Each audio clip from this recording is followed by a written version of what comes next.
So, Andrew, here I have a reed that I've been playing for a very long time, and it's pretty Yeah. easy, but it's starting to squawk. So, Right. I've got here a brand new reed. It's got the yellow Yeah. hemp on it still and everything. Yeah. It's really hard. So, when I put it in my chanter, I think I'm going to lick it Okay. and then pinch it Okay. and maybe lick it some more. What? Okay. Good? Bad? All right. Ugly? So what you're asking me is, should we do chain reed manipulation or not? Yeah. Should I, like, a really, really talented reed maker put this together? I assume tested it. I purchased it from them and they sent it to me. So am I really now going to mess with what they've done? That's a good question. You have to ask yourself that question. Yeah, absolutely. So, and it's a good point. So I'm not quite sure the best place to begin here. But let's begin here. I've spent 30 years piping, and I've spent at least 25 of those horsing around with reeds and manipulating them in all sorts of fun and interesting ways. Across those 25 years, I had various results. Like sometimes it sounded great. Sometimes it sounded awful. Occasionally it would ruin the reed. And then occasionally it would make the reed sound good. And then I think probably always shortened the lifespan of the reed itself. Right? Making sense so far? Yep. What I'm saying? So Totally. So there's pros and cons to horsing around with your reeds and manipulating them. I think one of the pros is that you learn a lot about reeds in the process of doing that. For example, if you took that hard reed and you pinched it, okay, all of us listening probably already basically know the result, right? Result number one, that seems like a good thing, is that the reed feels easier after you pinch it, right? And that's probably because we sort of manually are flexing the fibers of that reed inward, right? And then, I guess the blades are closer together, and I think they're just ready to vibrate a little bit more easily or something. That's what don't I know, always maybe. assumed. Like, instead of being like this, and that's hard to get them going, they're like this, and it's a little easier. Yep. But then there's other things too. So when you pinch a reed, what happens to the pitch of the reed, of the pitch of the output, right? And maybe at this point, some people might know exactly, I think, but other people might be like, oh, it affects the pitch? Yeah, I'm actually not sure myself. Does it get sharper? Sharper. For sure, it gets sharper. So there you go. So when you pinch a reed, it gets easier to play and sharper, right? Yeah, Well, only and that's sort of, all, right? That's all it does. And that's not, but that's, and then that's not all. So that's a temporary action. That's that's one of the things that you have to think about. So I'm going to pinch this reed and it's going to get harder. Sorry, it's going to get easier rather. And it's going to get sharper. Yay. But that's temporary. How long does that pinch last? Yeah. Want me to tell you, after pinching reeds for 25 years, you want me to tell you how long a pinch lasts? Tell me, because go ahead, tell me. I'm going to tell you. If you're a note taker, get out your pencil and paper right now. I'm going to tell you how long it lasts. Answer. After 25 years, I still have no idea. I just know that it doesn't last forever. Right? Well, I can tell you is sometimes that it pinch doesn't. going to... Yeah, is that going to help my pitch increase? Is that going to make my bagpipe easier for 5 minutes? 10 Yeah. minutes? 2 minutes? Answer, maybe. Yes. Yeah, Yeah. So I was going to say, I can tell you that sometimes it doesn't last long enough to get through Amazing Grace at a funeral, and that can be disastrous. Right, exactly. That's a great point. And then how much does a pinch shorten the lifespan of your reed? I often wonder about that, yeah. Next question.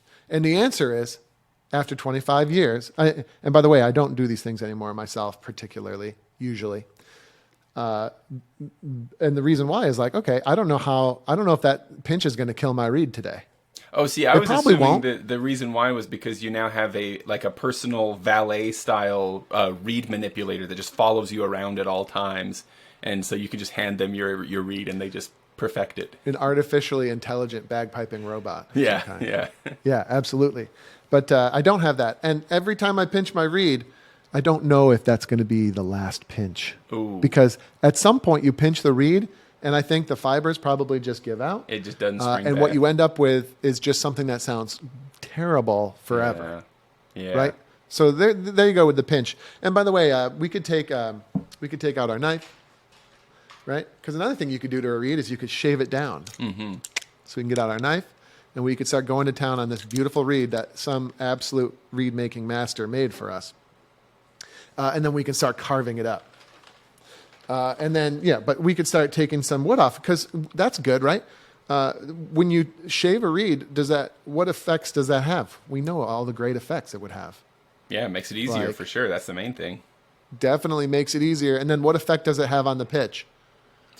I'm guessing it goes sharper, but really I don't know.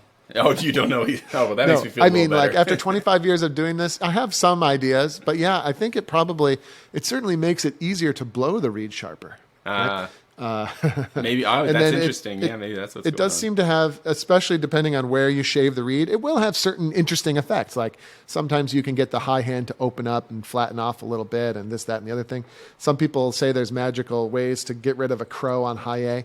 This all sounds interesting. But what effect does shaving the reed have on the lifespan of the reed? Well, definitely it's not making the lifespan longer, bro. Yeah, it's not. It's probably making it shorter. How much shorter? And then, can you put the wood back on after you're done taking it off? I've never tried. Right? You can't put the wood back on. So if you accidentally shave too far, that reed's a goner.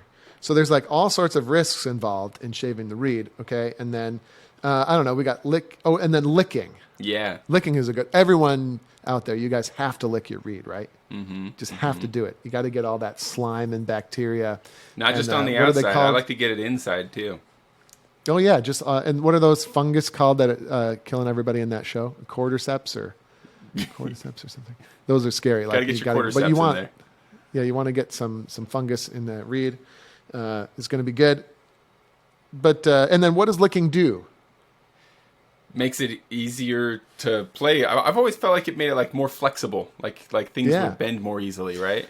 I'm with you on that one. I think that a lick definitely seems to make the reed more vibrant. It makes it like you said, more flexible, more harmonic, a little bit better response. By the way, it'll also lower the pitch a little bit. But then, how long does a lick last? Yeah, sounds like a Dr. Seuss book. How long does a lick last? I don't know. After over 2 decades of doing it, I'm still not quite sure how long it's going to last. It's probably dependent on a wide array of different environmental variables. Yeah. So I live in a really dry place, and so if I'm not continuing to play so that the humidity of my breath is keeping it wet, it'll dry out even in the bag if it sits for long enough. Exactly. So you want to lick, right? Except for licking it might help, quote unquote, help for a few minutes, but then it's going to evaporate again typically if you're in a really dry climate. Right. And et cetera, et cetera. And then what if you lick something in a climate where you shouldn't have licked it, but you just weren't the wiser? So now you have a reed that's like too wet. So just like how do you put the wood back on? How do you take that lick back? How do you unlick it? Yeah, you can't. It's hard to take the lick back. Yeah. It could probably be done if you had like a super hot ray gun or something. Yeah. Okay. But so anyway, licking is another really interesting thing.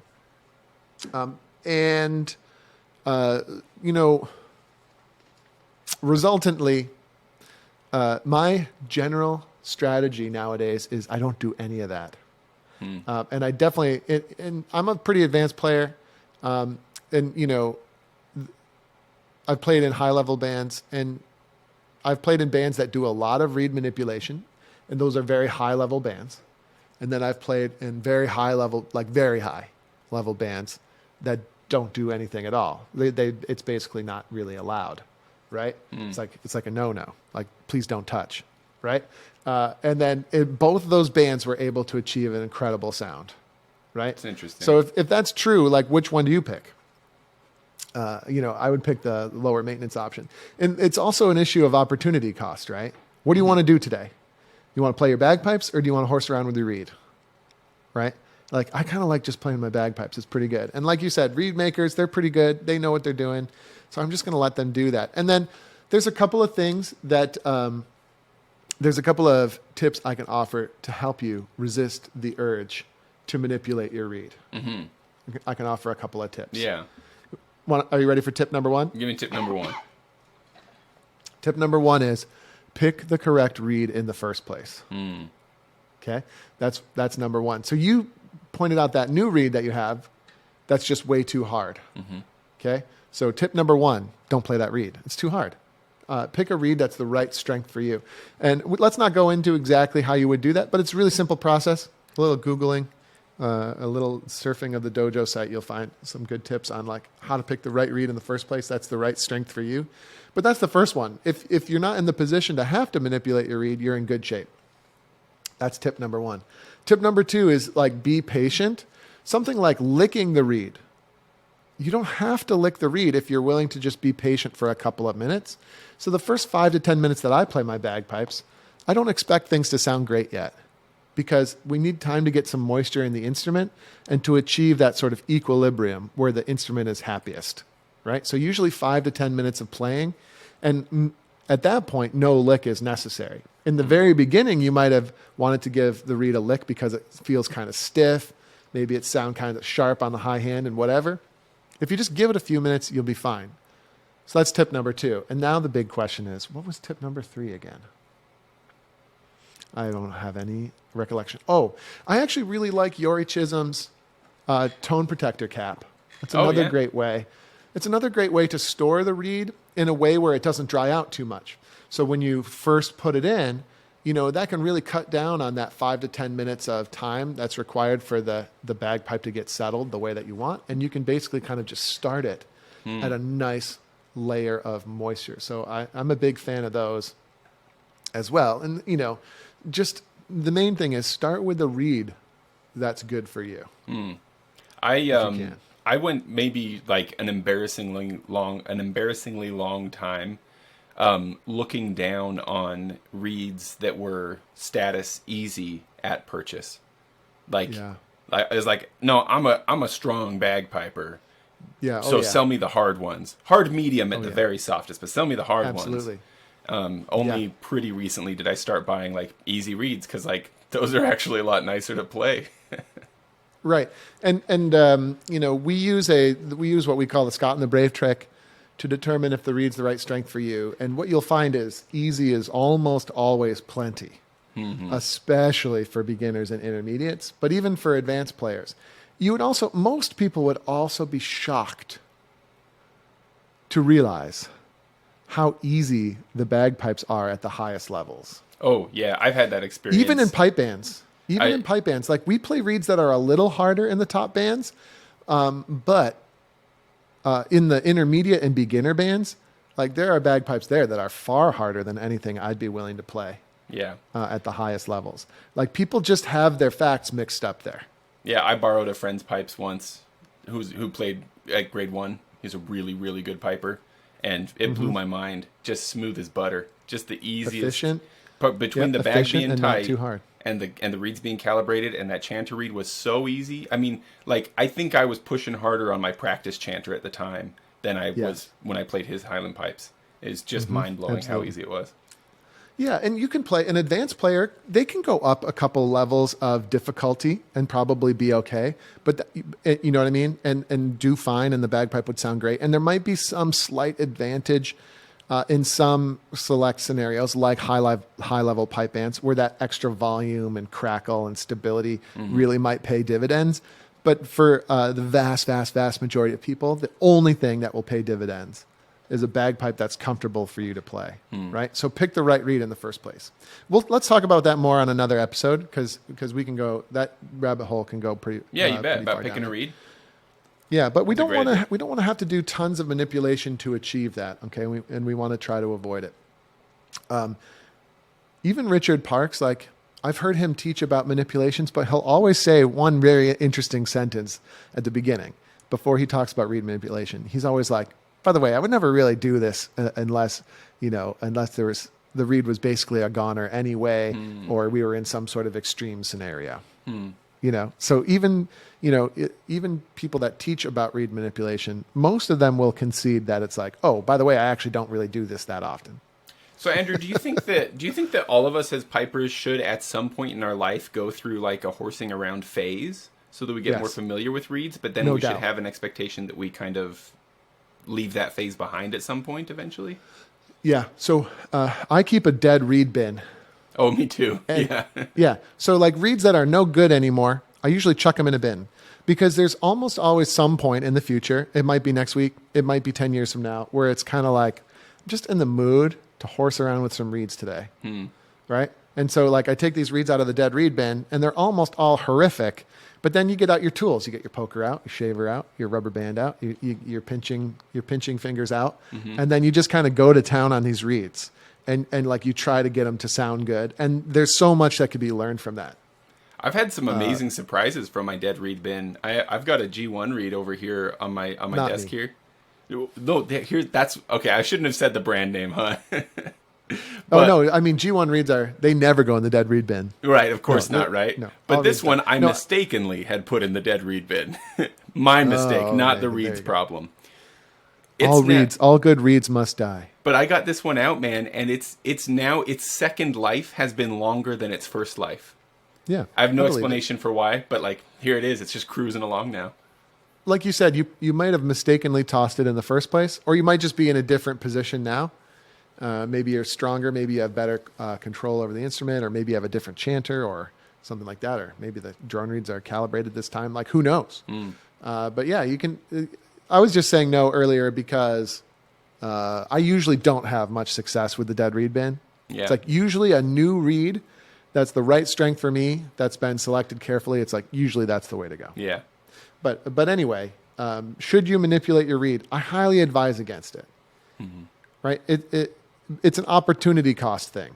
Every moment that you spend horsing around with your reed is not being spent on the important things, right? Which is setting up your bagpipe correctly, developing good tonal quality, learning the ins and outs of tuning, transitioning your practice chanter tunes onto the bagpipes. Like that's what we need to be spending our time on for 95% of us, right? Not being able to like try to squeeze a little bit of extra quality out of our reed. And by the way, we shouldn't really be playing a reed that's too hard in the first place. Always remember that. I think that's the root cause of a lot of these issues. Like what are chanter reed manipulations usually? They're usually feeble attempts to make the reed easier. Yeah. Yep. Like how often is a chanter reed manipulation actually for the purposes of attempting to get the reed to sound better? Not usually. Yeah, almost never. Usually it's just to make it easier. And then again, why did you pick that hard reed in the first place? There's some logistical things, like let's say you have to order reeds through the mail, and then the reeds show up and they're too hard. What do you need to do? Unfortunately, kind of like a pair of shoes that don't quite fit, unfortunately, you just need to kind of send it back, and you just need to say, sorry, that was too hard. But there again, please don't lick them first. Yeah.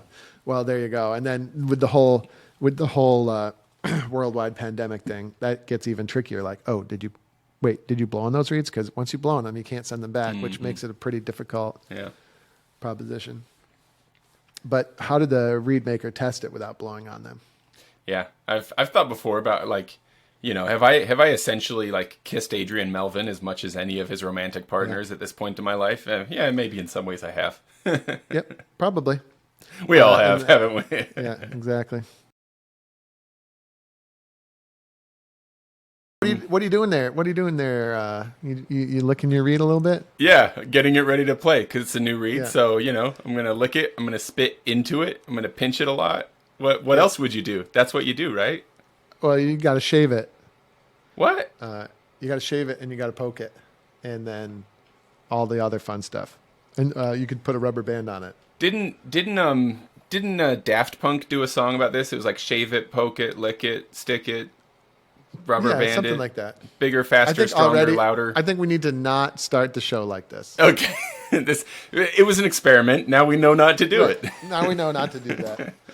And got too far off the